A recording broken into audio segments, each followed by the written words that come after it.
Welcome back to Profitable Perspective, where I'll give you my perspectives to help make your investing a breeze.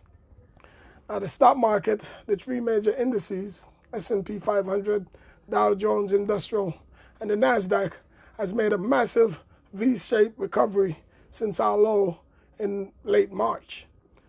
And to be honest with you, it's my opinion, it's unsustainable. But let's get into this video and review the charts and see what it's telling us.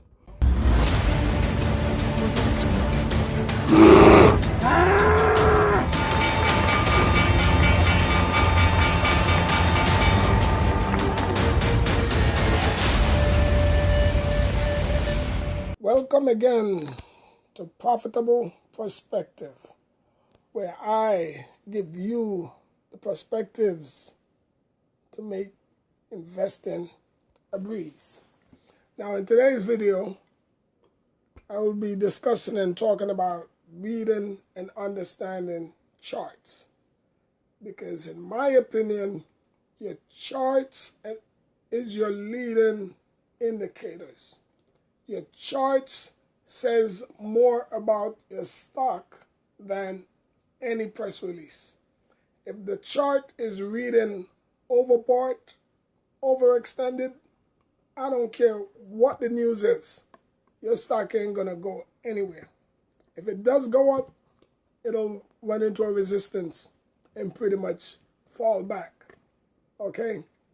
So again, as I'm stating, your chart is your leading indicator. So it's very important that you learn and understand the basics of charting.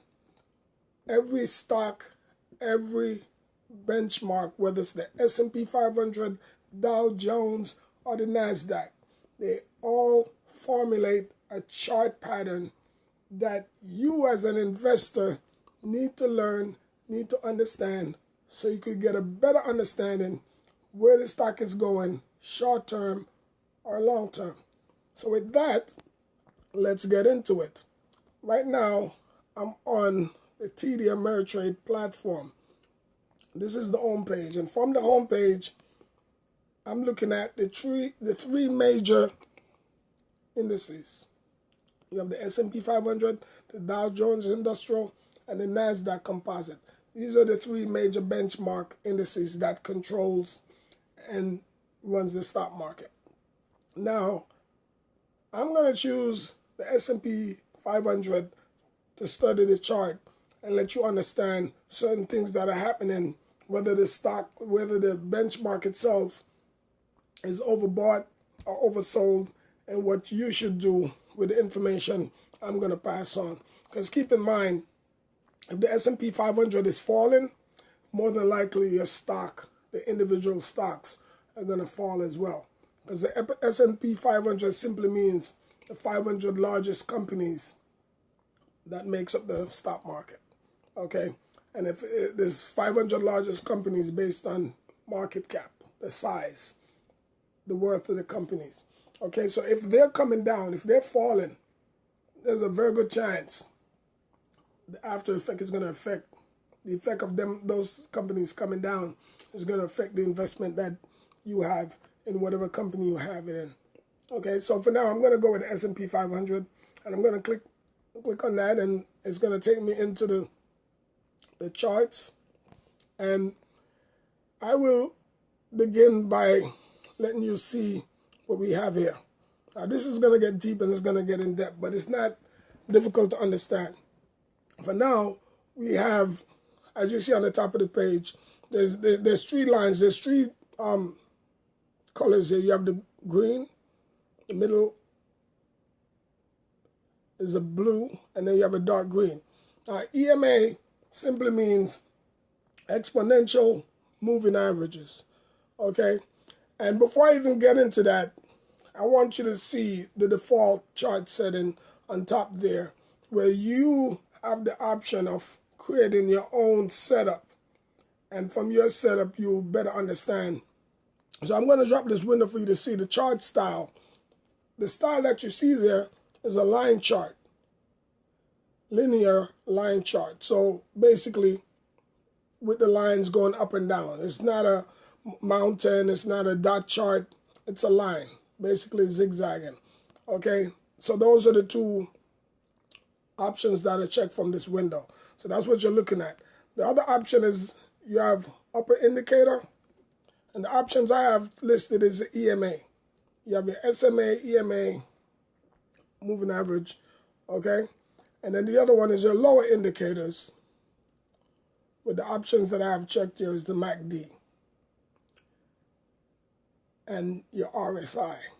And I'm gonna show you those. Those are below. The MACD, your RSI is this line as we have here, and your MACD is below that, and your slow stochastic and your volume.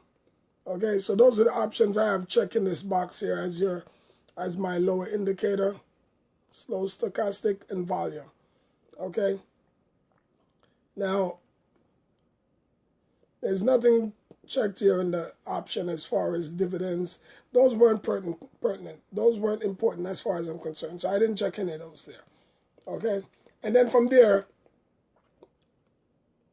I basically save the chart, so it saves it for me, the options that I chose.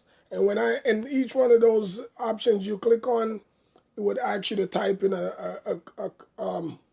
convergence, like the EMA. It asks you, now for me, I type in the 15, which is the moving average. So it's 15 days moving average. And then the second option is the 30-day moving average. And the third option is a 50-day moving average. And of course, that would come up when I click this option of EMA. It would give me the option to type in the box, which are the moving averages which are the numbers I want to type into the moving averages. So I type in 15, which is common and consistent within the stock market. You're always going to hear investors and traders talk about moving averages, 10-day, 15-day moving average, 20-day moving average, 200-day moving average. You'll hear those mantras being tossed around, as you watch the business news and investors talk about stocks. Now, what's important to understand here is what I'm going to demonstrate here is the moving average, the 15-day moving average is the shortest amount of days, right? And that being the light green line, if you notice between here and here, the green line, the shortest number, 15, is on top. The blue line, which is the 30-day, is in the middle. So if you watch again, between here and here, the stock market has been trending up. The S&P 500 is trending up, and it creates that rhythm, 15, 30, and 50-day moving averages. So what you'll find and what you notice is the green line is on top, the shortest days. The middle day is the 30-day, that's in the middle. And as you see the colors. So if you notice, as we were faced with this pandemic, and this was sometime in March, notice how the S&P 500 collapsed, came crashing down. What you notice happened was the very three lines started to invert. Okay? Now, a bull trend in stock market is going to show the lines just like that. Now, when the stock market decided to collapse from the pandemic, the lines inverse. And sure enough, it inverted because the stock line started coming down. So we went from over 3,000 on the S&P 500, and we dropped all the way down to 2,300 practically. But the important part of what I'm pointing out is how the moving average inverted. So the 15-day, which is the shortest time period, is now on the bottom, and that's not good. Okay, because the moving averages tend to follow what the stock is doing, tend to follow what the S&P 500 is charting. Now, within the stock market and all the business news and commentaries, you'll hear a lot about the V recovery. V recovery. Anytime a stock falls sharply like you see happen here and create a reverse inverted lines, the longer it stays below the inverted lines, especially when the three lines invert. A lot of time a stock will fall below and quickly recover. But the longer it stays below that line, the longer the recovery going to be. Because each line now becomes a resistance. It's the same way when we're over here. Each line becomes a support. So if you notice right here in, what was that, December, we came down and almost broke between the line. We broke through the 15-day moving average. But then the 30-day moving average became a support. Each line was a support. So it throws it back up. And as you notice, the black line, which is the chart of the actual S&P 500, it continued back up and it kept going and kept going. So again, right here in late January, the S&P 500 again fell through and it broke through the 15-day moving average again. And here we have the support from the 30-day moving average, held it up. It went above and came right back down. This time it crashed. It crashed through right there, which was February. So something was going on, caused the S&P 500 to crash through both moving averages. But guess what? The 50-day moving average was there to support it. That was a strong support. So it supported it and it bounced off and the stock kept on going up. And right over here is when the pandemic, there's no other choice. It's almost like we were getting a warning over here.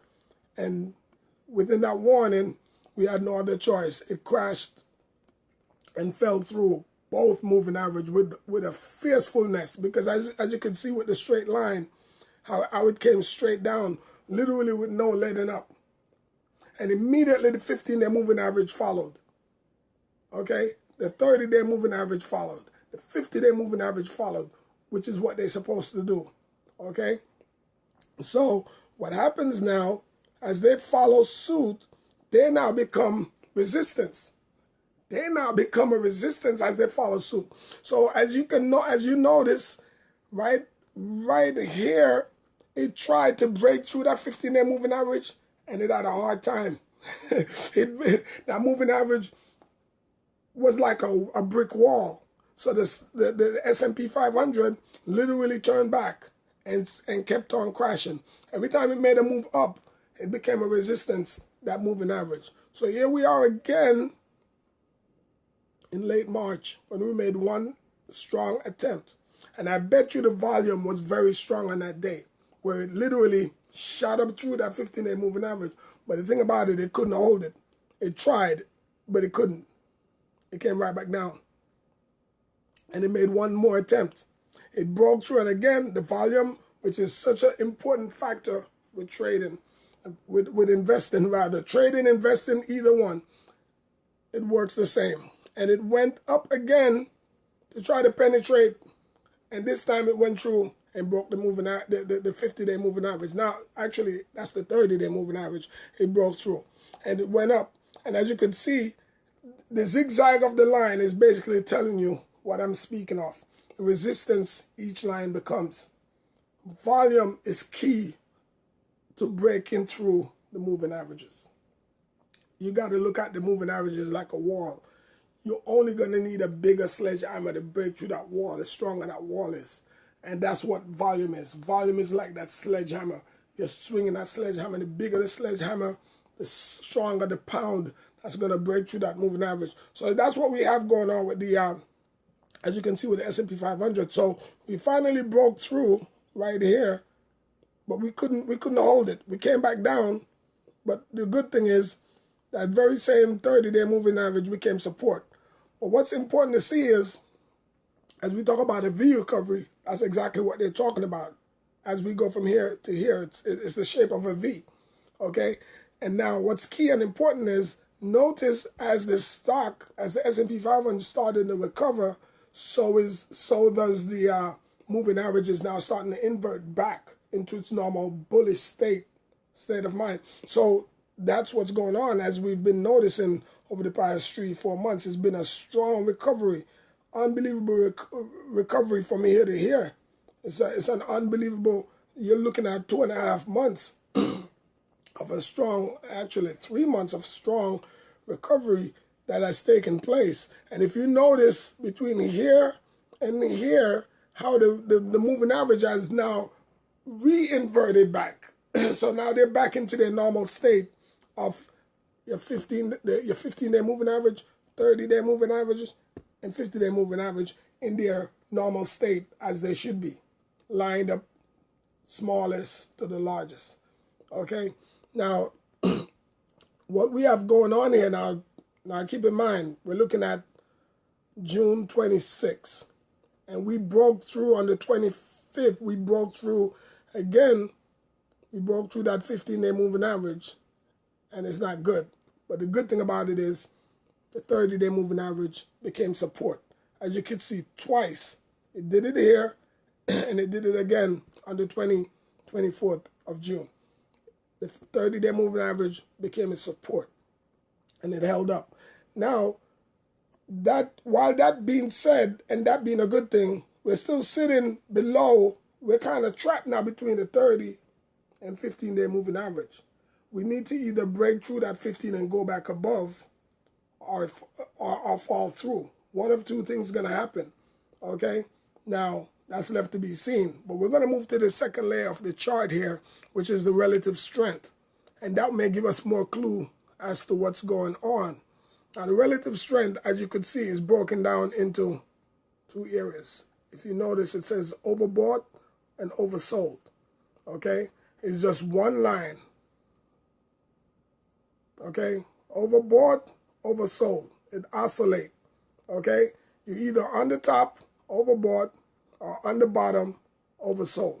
And if you notice, what we had going on here back in middle of March when the ultimate crash was going on, we fell to the lowest level on the RSI, which is the relative strength, meaning the strength of the stock market. It lost its mojo. People are selling and just moving out.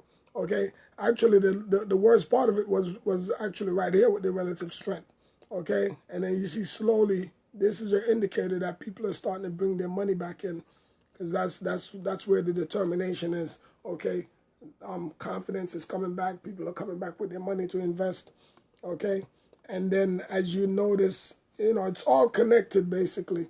But what we have going on here is we now been moving strongly and strongly, and we got to where is this, June, early June, and if you notice, we're all the way to the top of that chart in the overbought condition. Okay, and as of today, we're basically at even par, which is good. Okay, which is absolutely good. But the next level of the chart here is serious stuff here now. The next level of the chart is serious stuff that's going to really show you some serious information to let you understand what's really about to happen.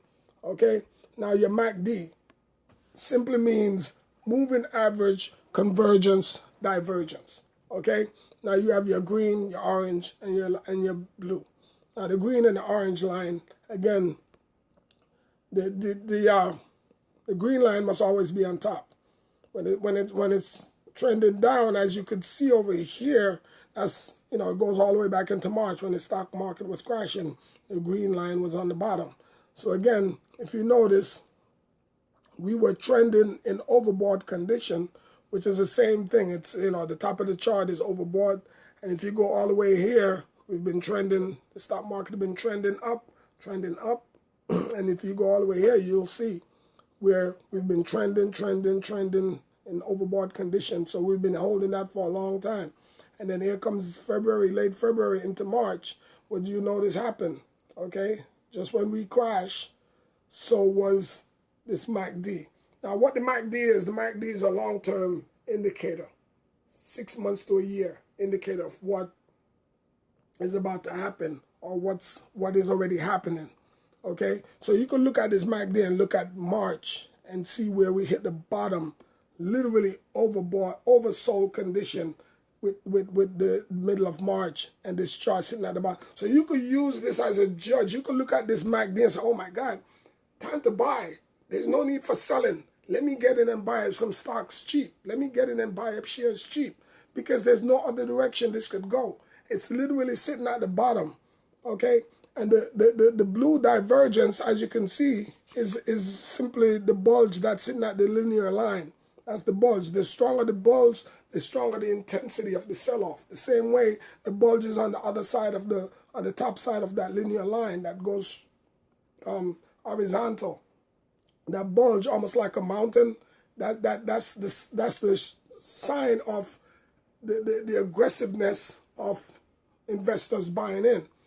Okay, and as you see the bulge right here is literally the indicator of the stock creating that bulge, the stock market climbing and recovering. Okay, and as you see here, when we came off this bottom, that's when the green line went back on top of the orange line. But here's what's worrying me. We're sitting between here and here in the overbought condition again.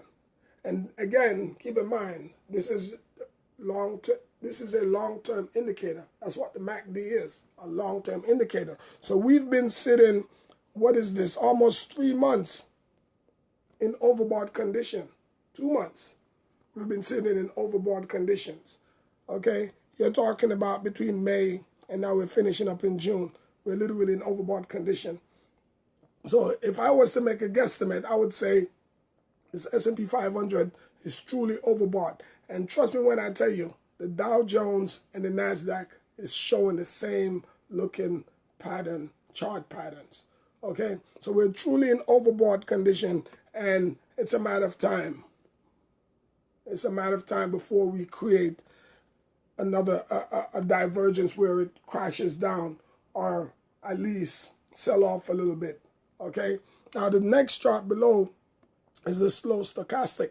Now the stochastic compared to the MACD is an indicator as well, but it's a short-term indicator. The MACD again is a long-term indicator, goes out 6 months, a year. So you could get a picture of 6 months what's to come, okay, or what has already happened. Whereas with the slow stochastic is a short-term indicator, 1 to 5 days, 2 to 3 days. Okay, so as you can see, you again have your overbought and oversold condition. So if you have a stock, the same way the S&P 500 and NASDAQ operate, the stocks operate the same way. You have your overbought and oversold conditions. So within your overbought condition, you have a stock that has gone all the way up to the top, like you see right here. That's your opportunity right there to sell. Let me sell and wait out until the stock pull back and come down to the bottom to my oversold condition.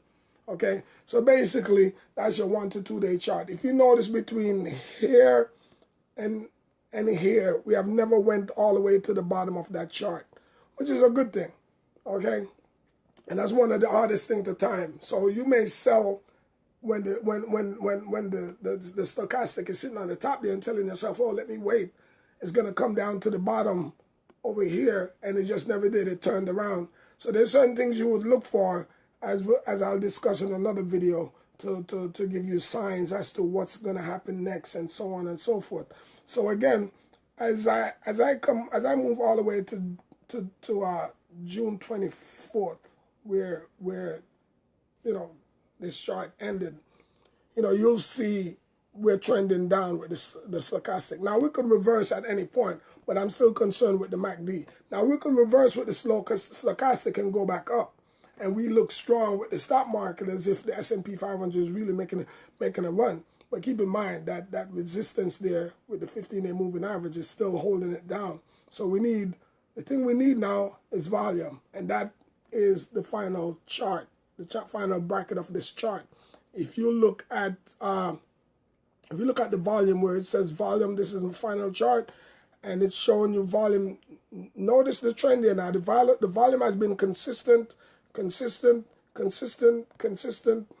okay? And you see the consistent averaging of the volume. And then what you have here, that could be the sell-off in March, couldn't it? Yes. Late February going into March. And that's when the volume picked up, okay? And again, like I said to you, volume speaks volume. Volume is your actual sledgehammer. Whether I'm going to push you up through the wall or push you down through the floor.